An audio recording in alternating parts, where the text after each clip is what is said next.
At sa ibang balita, bukod sa Aman investment scam, ilan pang hiwalay at katulad umanong panloloko ang nabisto ng mga otoridad. Saksi si Lala Roque.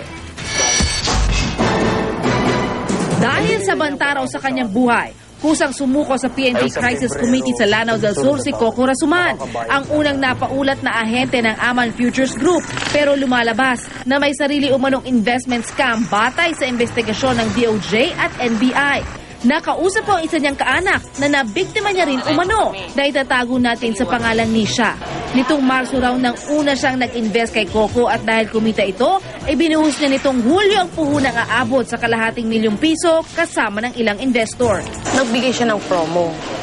Kung sino man ang papasok ng 50 million above, meron siyang Land Cruiser. Pag i-deliver mo sa kanya yung pera cash. Cash? 50 million cash? Cash. Kita mo, ganyan kalaki yung pera yun. Paano ko magdala ng pera yun kung 50 million? Sa kotse, siyempre. Isang buong kotse puno? Puno. Nakausap ko rin iba pang negosyante na inalok ng 150% na interes ni Rasuman, kaya naingganyong mamuhunan. Ang puhunan po ng dito, almost 1 million. So, kukubra po kami ng mahigit 2 million neto. Itong dalawang check-in na to, palbog po to, hanggang ngayon wala kami nakukuhang pera. Hindi pa malinaw sa investigasyon kung may konkretong ugnayan si Rasuman sa investment scam ng Aman Futures Group. Pero ayon sa mga nakausap pong namuhunan kay Rasuman, sinabi raw ng mga ahente nito sa kanila na ilalagak din daw ang mga investment kay Rasuman sa Aman Futures. Sa pagputok ng issue ng Aman investment scam, nadiskubre ang hiwalay pang scam umano ng Visionaire 2020 International Traders Incorporated na nag-aalok ng 30% tubo sa puhunan.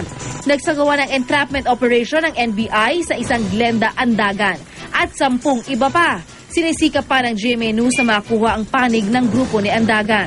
Sa ngayon, patuloy raw na pinag-aaralan ng DOJ ang testimonya ng sumukong volunteer financial manager ng Aman Futures Group na si Donna Coime. Pinapasecure ko siya. And we're not saying na gagamitin siyang state witness. Wala pang ganung usapan. Inaabangan na rin kung matutuloy ang paglantad ng 2 miyembro ng Board of Trustees ng Aman na nagpadala na raw ng surrender feelers sa NBI. Ako si Lala Roque, ang inyo saksi.